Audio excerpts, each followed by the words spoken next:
नमस्कार। पिछली वीडियो में हमने प्रशासनिक कानून के विषय में चर्चा की थी। आज उसी श्रृंखला को आगे बढ़ाते हुए हमारी चर्चा का विषय होगा प्रदत्त विधायन, डेलीगेटेड लेजिस्लेशन। डेलीगेटेड लेजिस्लेशन प्रशासनिक कानून की दिशा में ही एक विकास है और प्रशासनिक कानून का एक बड़ा स्रोत है। हमने जाना था कि कैसे बदलती परिस्थितियों के संदर्भ में दुनिया के विभिन्न देशों में प्रशासन को स्वविवेक की शक्ति दी गई है, जिसके अनुसार वे स्वयं निर्णय करके नियम नियम बनाते हैं। उन प्रशासनिक विधियों को स्वरूप प्रदान करते हैं जिनके माध्यम से वो स्वयं भी शासित होते हैं और प्रशासनिक कार्यों को संपन्न भी करते हैं। उनके अधिकारों और दायित्वों का निर्धारण इन प्रशासनिक विधियों के माध्यम से होता है। प्रदत्त विधायन भी प्रशासन की कानून निर्माण की शक्ति से ही संबंधित है और उसकी कानून बनाने की शक्ति का एक बड़ा स्रोत है। ऐसे कानून को प्रदत्त कानून क्यों कहते हैं?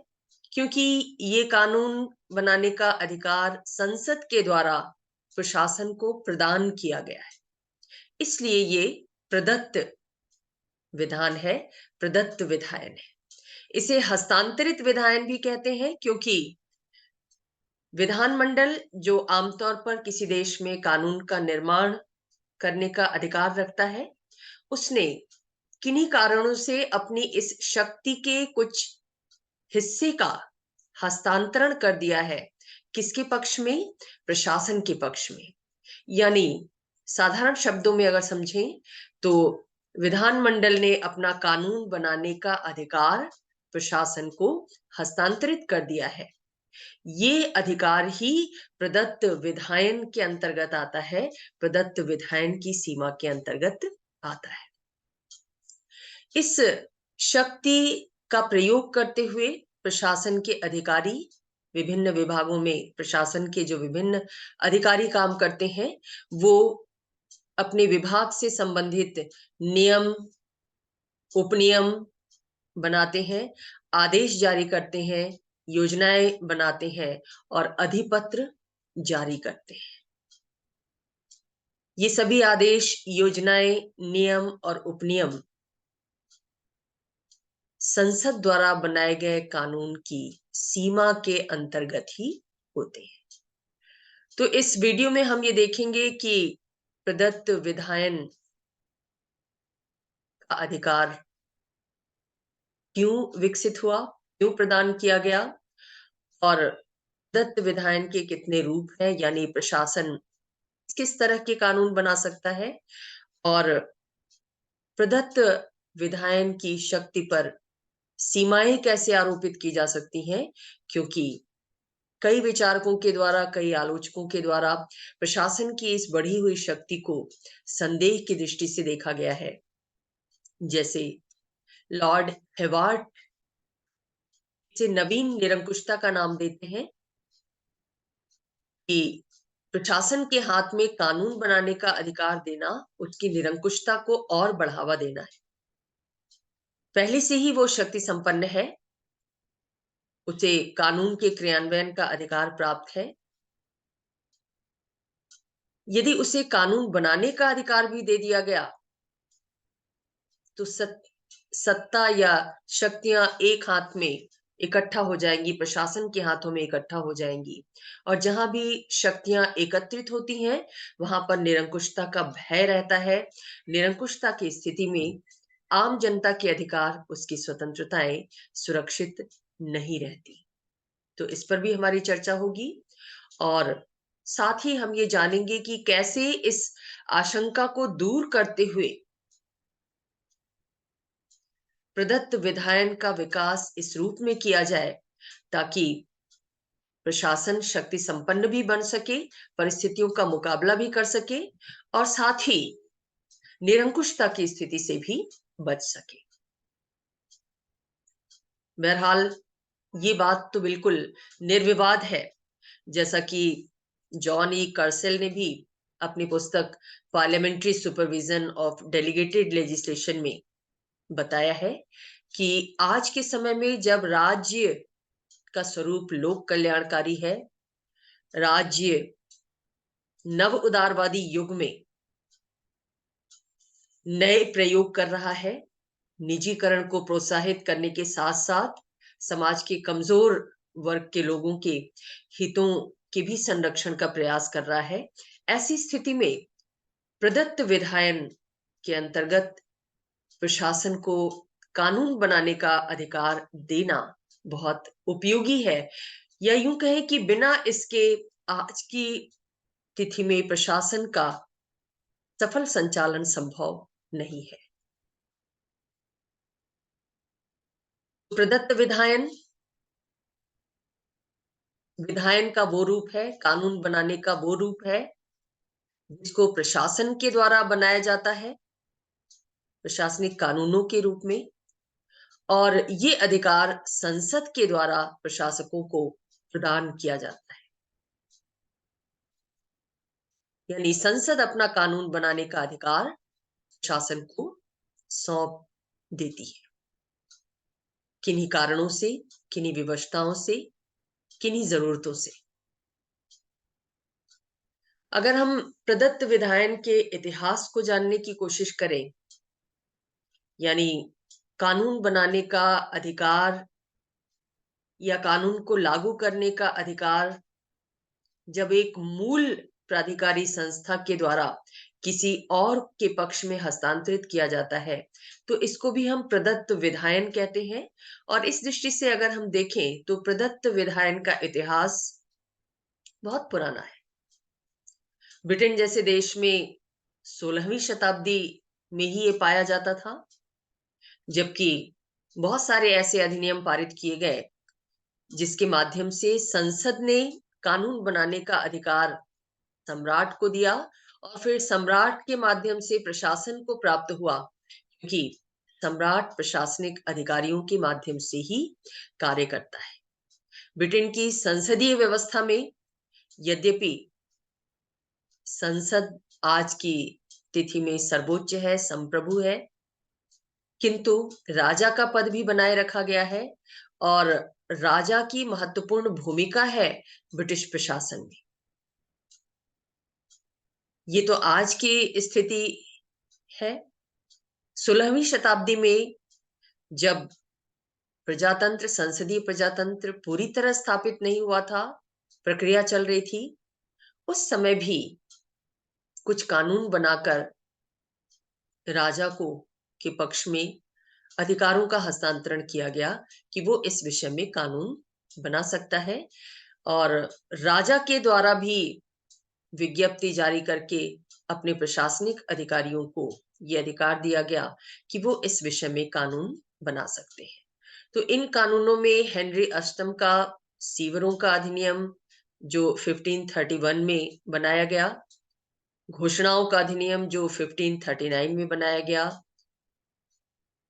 हेनरी अष्टम का वेल्स अधिनियम जो 1542 में बनाया गया, इन सभी अधिनियमों के माध्यम से प्रशासन के अधिकारियों को न केवल ये अधिकार दिया गया कि वो इस विषय में प्रशासन के लिए नए कानूनों का निर्माण कर सकते हैं, बल्कि जो पुराने कानून उनके कार्य में बाधक हो रहे हैं, उन्हें वो संशोधित भी कर सकते हैं। यहां तक कि भूस्वामियों पर, गृह स्वामियों पर प्रशासन को टैक्स लगाने और टैक्स न भरने पर उन्हें दंडित करने का अधिकार भी इन अधिनियमों के माध्यम से दिया गया। और यही वजह है कि लॉर्ड हेविट इस काल को, यानी 16वीं शताब्दी के इस पीरियड को, जब ये अधिनियम पारित किए गए, इसको ब्रिटेन के इतिहास में प्रदत्त विधायन का स्वर्ण काल कहा है। भारत में यदि हम देखें तो स्मृति काल में ही अधिकारों के हस्तांतरण की ये प्रक्रिया हमें दिखाई देती है। मनुस्मृति हो या महाभारत हो या फिर कौटिल्य का अर्थशास्त्र हो, इन सभी में हम ये पाते हैं कि राजा के हाथों में कानून बनाने का, कानून को लागू करने का और न्याय प्रदान करने का जो अधिकार था, क्योंकि राजतंत्रीय व्यवस्था में ये सारे अधिकार राजा के हाथ में ही होते थे, लेकिन राजा भी कार्य की सुविधा की दृष्टि से अपने इन अधिकारों को अपने अधिकारियों के मध्य वितरित करता था, हस्तांतरित करता था, प्रत्यायोजित करता था। और ये अधिकारी राजा की तरफ से राजा के विश्वास पात्र बन के अधिकारों का उपभोग करते थे और अधिकारों का प्रयोग करते हुए विभिन्न विभागों के संबंध में नियम उपनियम भी बनाते थे। आधुनिक युग में भी अगर हम देखें तो अंग्रेज शासकों ने भारत में भी हेनरी अष्टम धारा का प्रयोग किया, जिसके माध्यम से प्रशासकों को विधानमंडल के द्वारा पारित अधिनियमों में संशोधन का अधिकार दिया गया। उस स्थिति में यदि उसके कारण कानून के क्रियान्वयन में प्रशासन को कठिनाई हो रही है, तो ऐसी स्थिति में वो संसद द्वारा बनाए गए कानून में भी संशोधन करने का अधिकार रखता है। इस प्रोविजन को, इस प्रावधान को हेनरी अष्टम धारा का नाम दिया गया और लंबे समय तक ये धारा लागू रही भारतीय प्रशासन के क्षेत्र में। लेकिन जितना महत्व प्रदत्त विधायन का 20वीं शताब्दी में सामने आया, उतना इतिहास में पहले कभी नहीं आया, क्योंकि 20वीं शताब्दी में दुनिया भर की परिस्थितियां एकदम से परिवर्तित हो गई। सामाजिक आर्थिक परिवर्तन हुए, विश्व युद्धों को झेलना पड़ा दुनिया को, तकनीकी और वैज्ञानिक क्रांतियां हुई, उसके कारण औद्योगिकरण, नगरीकरण के कारण तमाम समस्याएं सामने आई। ऐसी स्थिति में उनका मुकाबला करने के लिए प्रशासन के हाथों में ये अधिकार प्रदान करना, कानून बनाने का अधिकार देना विधानमंडलों की मजबूरी बन गई। और आज की स्थिति में इन प्रदत्त विधायन के अंतर्गत निर्मित प्रशासनिक कानूनों की संख्या जितनी अधिक है, उतनी संसद द्वारा बनाए गए कानूनों की नहीं है। उनकी तुलना में प्रशासनिक कानूनों की संख्या बहुत ज्यादा है। और इसका सबसे अच्छा उदाहरण ये है कि ब्रिटेन जैसे देश में जहां संसदीय अधिनियमों को संग्रहित किया गया 375 पृष्ठों की सांविधिक पुस्तक में 1952 में, वहीं प्रदत्त विधि निर्माण के अंतर्गत जब प्रशासनिक कानूनों को का दस्तावेजीकरण किया गया, उन्हें संग्रहित किया गया, तो उनके संग्रहण में 3980 पृष्ठ खर्च हुए। स्पष्ट है कि प्रदत्त विधायन के अंतर्गत निर्मित कानूनों की संख्या कहीं ज्यादा थी बजाय संसद द्वारा बनाए गए कानूनों। उनकी तुलना में ये संख्या बहुत ज्यादा थी। इस बात का प्रमाण है कि प्रदत्त विधायन या अधीनस्थ विधायन के तहत प्रशासन द्वारा जो कानून बनाए जाते हैं, वो संख्या और प्रभाव की दृष्टि से कितने ज्यादा महत्वपूर्ण होते हैं। अब हम ये जानते हैं कि प्रदत्त विधायन का विकास क्यों हुआ 20वीं शताब्दी में। हम पहले भी देख चुके हैं कि संसदीय व्यवस्था के अंतर्गत संसद पर कार्य का दबाव बढ़ता जा रहा है। हालांकि सभी देशों की संसदों ने अपने कार्य के घंटों में, कार्य दिवसों में इजाफा किया है, वृद्धि की है, लेकिन उसके बाद भी काम इतने ज्यादा है क्योंकि परिस्थितियां बदल गई हैं। वैज्ञानिक और तकनीकी क्षेत्र में आए दिन नई चुनौतियां आ रही हैं, उनका सामना करने के लिए नए कानूनों की जरूरत है, लेकिन संसद के पास इतना समय नहीं है कि वो इन सारे कानूनों पर विचार कर सके और उनको बना सके, क्योंकि वर्ष में 2-3 बार ही उसका अधिवेशन होता है, वो भी कम समय के लिए। और तमाम कोशिशें संसद के द्वारा की जाती हैं कि विभिन्न विधेयकों पर कम से कम चर्चा के बाद ही उन्हें पारित कर दिया जाए ताकि समय बचाया जा सके। इसके लिए गिलोटिन जैसी विधियों का भी प्रयोग किया जाता है।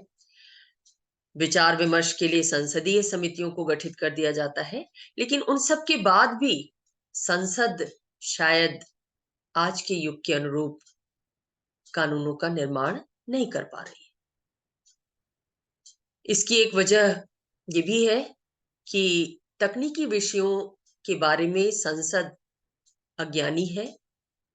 उसके पास इतना ज्ञान नहीं है कि वो आज के तकनीकी युग के अनुरूप कानूनों का निर्माण कर सके, क्योंकि सांसद बनने के लिए, विधायक बनने के लिए किसी तकनीकी शैक्षणिक योग्यता की आवश्यकता नहीं होती है। कोई भी व्यक्ति अगर जनता के बीच किसी कारण लोकप्रिय है तो वो उनका वोट लेकर संसद में पहुंच सकता है, लेकिन संसद में पहुंचना एक बात है और युग के अनुरूप कानूनों का निर्माण करना दूसरी बात। तो यहाँ संसद में जनप्रतिनिधि तो होते हैं, लेकिन कानून बनाने में, आज के युग के अनुरूप कानून बनाने में वो इतने सक्षम नहीं होते। लिहाजा स्वाभाविक रूप से संसद इन विषयों के बारे में कानून बनाने का अधिकार प्रशासन को सौंप देती है। और प्रशासन चूंकि योग्य होता है, शैक्षणिक दृष्टि से भी, तकनीकी योग्यता भी उसके पास होती है, अनुभव भी हो जाता है, एक ही काम को करते करते विशेषज्ञता भी आ जाती है, लिहाजा युगानुरूप नीतियों के निर्माण में वो कहीं ज्यादा सक्षम होता है। तो ये भी एक वजह रही, बड़ी वजह रही, जिसकी वजह से प्रदत्त विधायन या हस्तांतरित विधायन का विकास हुआ। प्रशासन नए प्रयोग रोज करता है, इसलिए उसमें लचीलेपन की जरूरत होती है, और इस लचीलेपन को लाने के लिए प्रदत्त विधायन के अंतर्गत प्रशासन को कानून बनाने का अधिकार देने की आवश्यकता अपने आप सिद्ध हो जाती है। यानी जहां भी प्रशासन में लचीलापन रखना होगा परिस्थिति का मुकाबला करने के लिए, वहां प्रशासकों को अधिकार देना होगा कि वो परिस्थिति को हैंडल करने के लिए अपने विवेक के अनुसार निर्णय ले सकें, निर्देश आदेश जारी कर सकें, और ये आदेश निर्देश ही आगे चलकर कानून का रूप ले लेते हैं, जिन्हें हम प्रशासनिक कानूनों के नाम से जानते हैं। आकस्मिकताओं का सामना करने के लिए भी प्रशासन के हाथ में शक्तियां होनी चाहिए, और ये शक्तियां यानी कानून बनाने की शक्तियां संसद के द्वारा इसी लिहाज से प्रशासन को प्रदान की जाती हैं कि जब भी कोई सामाजिक आर्थिक जीवन में, विश्व राजनीति में कोई आकस्मिकता आए, कोई गृह युद्ध की घटना हो जाए, कोई युद्ध की घटना हो जाए, शरणार्थियों का बड़ी संख्या में आगमन हो जाए, या कोई महामारी, कोई प्राकृतिक आपदा आ जाए, तो उसका मुकाबला करने के लिए उन्हें विवेक की शक्ति दी जाती है, और इस शक्ति का इस्तेमाल करते हुए वो तमाम नियमों और उपनियमों का निर्माण करते हैं। तो ये सारे कारण उत्तरदायी रहे हैं 20वीं शताब्दी में प्रदत्त विधायन के विकास में। सामान्य रूप से प्रदत्त विधायन की प्रक्रिया बहुत पुरानी है, जब उच्चाधिकारियों के द्वारा अपने निम्न अधिकारियों या राजनीतिक पदधारकों के द्वारा अपने कानून बनाने और कानून को लागू करने के अधिकार को प्रशासनिक अधिकारियों के मध्य हस्तांतरित किया गया। अब आज की तिथि में यदि हम देखें कि प्रदत्त विधायन कितने तरह का होता है, तो ब्रिटेन की सुप्रसिद्ध गुनमोर समिति के द्वारा 2 तरह के प्रदत्त विधायन यानी डेलीगेटेड लेजिस्लेशन की चर्चा की गई। एक को उसने कहा कि साधारण ढंग का डेलीगेटेड लेजिस्लेशन होता है, जिसमें प्रशासनिक अधिकारियों को न तो सैद्धांतिक विषयों पर कानून बनाने का अधिकार दिया जाता है, जो मूलभूत विषय हैं उन पर कानून नहीं बना सकते प्रशासन के लोग, और न ही वो किसी विषय पर कर लगा सकते हैं। जनता पर टैक्स लगाने का अधिकार भी उनको साधारण प्रदत्त विधायन की व्यवस्था के अंतर्गत नहीं दिया जाता। जैसे भारत का संविधान अगर भारत में संसदीय शासन व्यवस्था की स्थापना करता है, तो प्रशासन के अधिकारियों को ये अधिकार कतई प्राप्त नहीं हो सकता कि वो भारत की संसदीय व्यवस्था को बदलकर अध्यक्षात्मक व्यवस्था लागू करने के लिए कोई नियम और उपनियम बनाए। ये सैद्धांतिक विषय है जिसकी चर्चा या तो मौलिक संविधान में होगी या फिर संसद द्वारा बनाए गए कानून में की जाएगी। संसद इन विषयों पर कानून बनाने का अधिकार प्रशासन को हस्तांतरित नहीं कर सकती।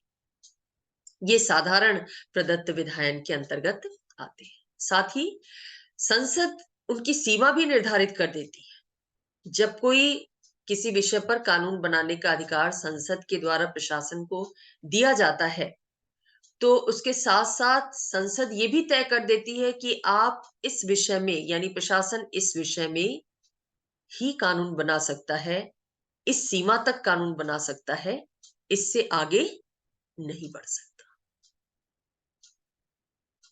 जैसे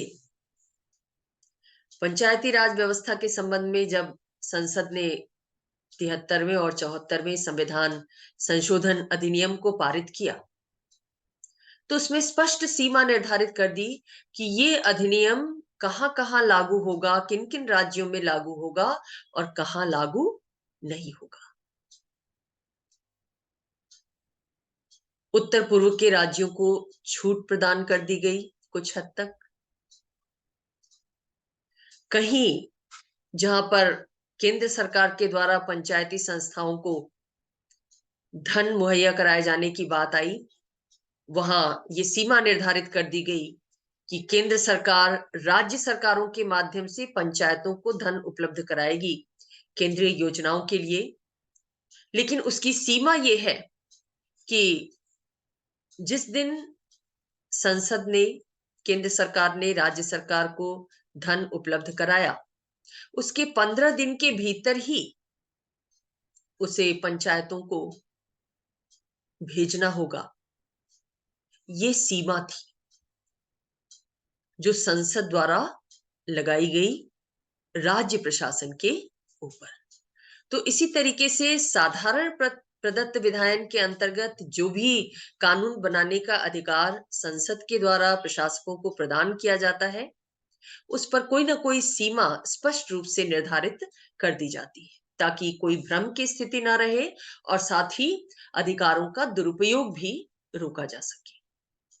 कुछ प्रदत्त विधायन असाधारण प्रकृति के होते हैं और ये असाधारण होते हैं इसलिए इसके अंतर्गत प्रशासन को संसद कुछ सैद्धांतिक विषयों पर भी कानून बनाने का अधिकार दे सकती है और टैक्स लगाने का अधिकार भी दे सकती है।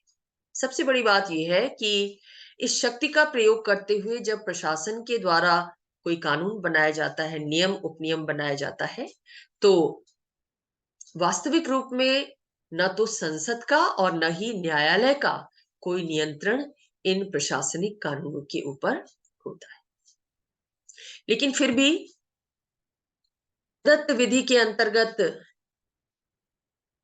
जो कानून बनाए जाते हैं प्रशासन के द्वारा, उस पर नियंत्रण की व्यवस्था जरूर होनी चाहिए, अभिरक्षण की व्यवस्था जरूर होनी चाहिए। और ये नियंत्रण कैसे किया जा सकता है, ये अभिरक्षण कैसे किया जा सकता है, प्रशासन कानून बनाने की शक्ति का दुरुपयोग ना कर सके, इसे कैसे रोका जा सकता है, इसके लिए सुझाव दिया जाता है कि जिस अधिनियम के माध्यम से भी संसद प्रशासन को किसी क्षेत्र में कानून बनाने का अधिकार प्रदान करती है, उसी अधिनियम में संसद को पूरी तरह स्पष्ट कर देना चाहिए कि प्रशासन की कानून बनाने की सीमा क्या होगी, कहां तक वो कानूनों को बना सकता है, किस रूप में बना सकता है, किस रूप में लागू कर सकता है। दूसरी बात ये कही जाती है कि प्रशासन जिन भी विनियमों का निर्माण करता है, उनको न्यायालय में चुनौती देने की व्यवस्था ज़रूर होनी चाहिए। ये बहुत बड़ा नियंत्रण है प्रशासन की शक्तियों पर। अगर न्यायपालिका का भय होता है, तो प्रशासनिक अधिकारी अपनी शक्तियों का दुरुपयोग करने से बचते हैं। ज़रूरत तो है उन्हें इस अधिकार की, क्योंकि परिस्थितियों का मुकाबला करना है, नई आवश्यकताओं को पूरा करना है, नई समस्याओं का सामना करना है, जनता की आकांक्षाओं पर खरा उतरना है। लेकिन वो इस शक्ति का दुरुपयोग न करने पाए, इसको रोकने के लिए न्यायालय में चुनौती देने की व्यवस्था जरूर होनी चाहिए, यानी न्यायिक नियंत्रण जरूर होना चाहिए। तीसरा जो स्वाभाविक नियंत्रण स्थापित हो जाता है प्रशासन की शक्तियों पर, अब जब किसी विभाग से संबंधित प्रशासनिक अधिकारी किसी विषय में कानून बनाते हैं, तो हर कानून किसी जरूरत को पूरा करने वाला होता है, किसी समस्या का समाधान करने वाला होता है। तो अच्छा होता है कि अगर प्रशासन ऐसे लोगों से पहले ही संपर्क कर ले जो उस कानून से प्रभावित हो रहे हैं, तो उनके सजेशंस के माध्यम से उनकी समस्याओं को जानते हुए वो कानूनों का निर्माण कर सकते हैं। और ऐसी स्थिति में मनमानेपन से, प्रशासन के मनमानेपन से बचाया जा सकता है आम लोगों को, हितधारकों को। ये भी सजेशन दिया जाता है इस अधिकार के दुरुपयोग को रोकने के लिए, निरंकुशता से अभिरक्षण के लिए, कि जितने भी विनियम बनाए जाएं, उस विनियम की आवश्यकता क्यों पड़ी, इसके बारे में स्पष्टीकरण करते हुए टिप्पणी जरूर संलग्न होनी चाहिए, ताकि जनता को भी उस खास विनियम की, नियम की आवश्यकता का पता चल सके कि क्यों ऐसा कदम उठाने की जरूरत पड़ रही है।